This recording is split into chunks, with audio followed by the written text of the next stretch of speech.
Hey guys, Awesomest Bowser 2005 here. Today, I'm going to share some awesome gaming facts about a cult classic, Doom!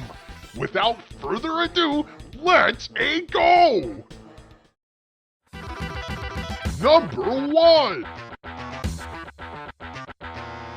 There's a lot of debate on whether Doom is a 3D game or a 2D game. These are both incorrect, however, as according to lead gamer Sandy Peterson, Doom isn't real 3D, it's like 1.5D. This shows that Sandy Peterson knows his stuff about Doom, as well he created it after all. Number 2! There are issues with running Doom on the Nintendo Switch. It has been reported that Doom 1 Classic Original Edition overheats switches up to temperatures of way too hot! This is because the Nintendo Switch console is too small to compute the game, and there are a lot of mind-boggling things going on in the Doom game. By the way, I want to give a huge shout out to my good friend, Family Greg11. He is the Doom whiz and knows his stuff, so he was very helpful making this video. He played Doom 3 on the PlayStation 4, so he knows a lot of knowledge on the Doom games. Number 3! This scrapped enemy, designed by Sandy Peterson, was called the Worgon. They are like the Archville, but they were supposed to shoot lost skulls out like the Kako Demon does, which is also an enemy made by Sandy Peterson. This could be why they are conceptually very similar. In addition, it had a long-ranged melee attack using its horn. This was able to hit the player and do damage. This was bad, however, as it could kill the player, so it was removed from the game and the Worgon never saw the light of day ever again, much like the Mario and Luigi games. Number 4! After Sandy Peterson played Metal Gear, released for MSX in year 1968, he got the idea, hey, what if man with gun killed demon instead of other man? And since the first Metal Gear game was a 3D game, he thought, what if I make the Doom game in 3D?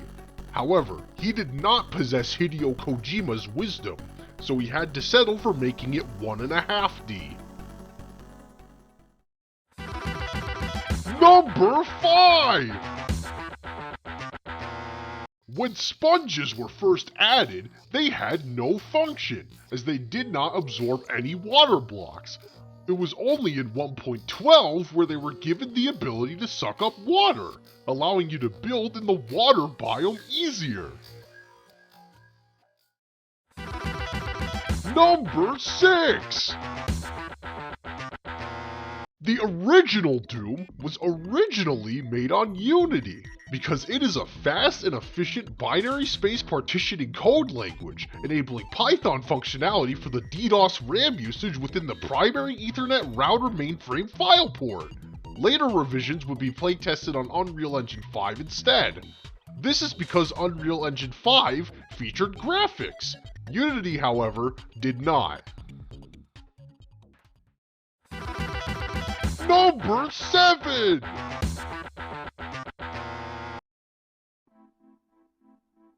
While John Romero was at work, at some point in time, a devilish spirit was taking form within this world.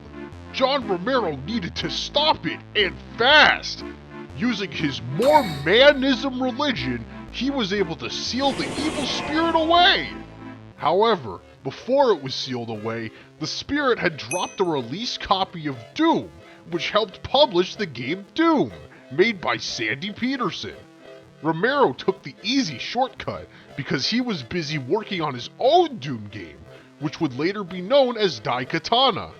The game would receive critical acclaim because he was able to work on it more thanks to the spirit releasing Doom, made by Sandy Peterson, early. What a win!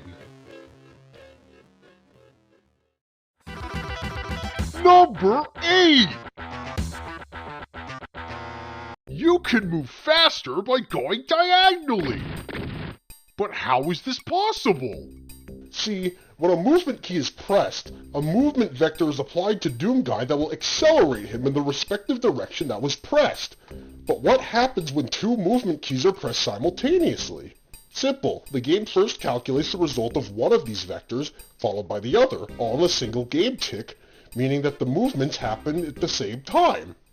Let's simplify the visuals by drawing one single arrow from Doomguy's original position over to his new position. As you can see, if we straighten the arrow out, and then compare it to the distance covered when Doomguy only moves forward, the diagonal movement clearly covers more distance, and is therefore faster! Number 9!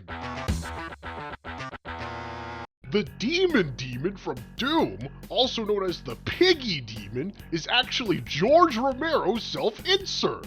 I'll be honest, at first I was surprised when I heard this, but they actually look quite alike.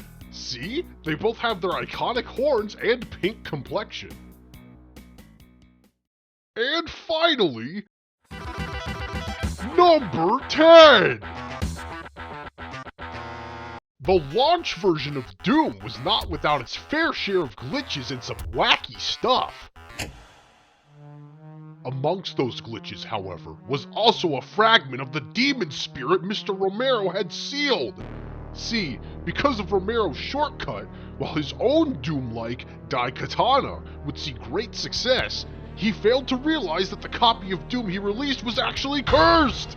Meaning, under certain circumstances, you could summon the Devil Spirit within released copies of Doom 1 Original Classic Edition. One such way to do this was by first opening a door, then make a save game and then load it. Then attempt to close the door. If done correctly, the game will freeze with a Venetian snares crash, and shortly after, the screen will get distorted. And if you think that's bad, what comes next is truly frightening. Viewer discretion is advised.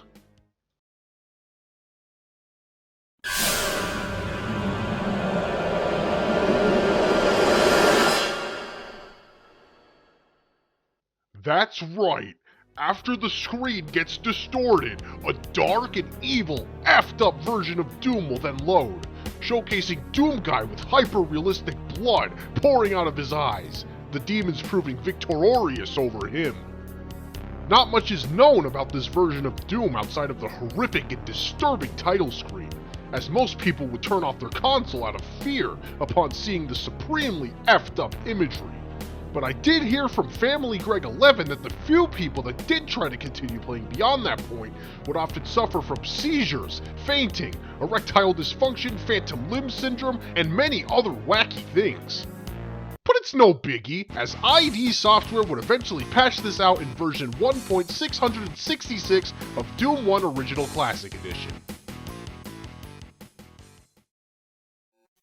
So yeah, I hope you guys enjoyed this awesome, epic video on cool Doom gaming facts. If you enjoyed this video, make sure to comment, like, subscribe, and click the bell so you can watch more Gamer Time World.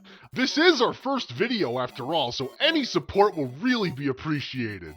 I'm Awesomeness Bowser 2005, and I'll be seeing you all later. Bye!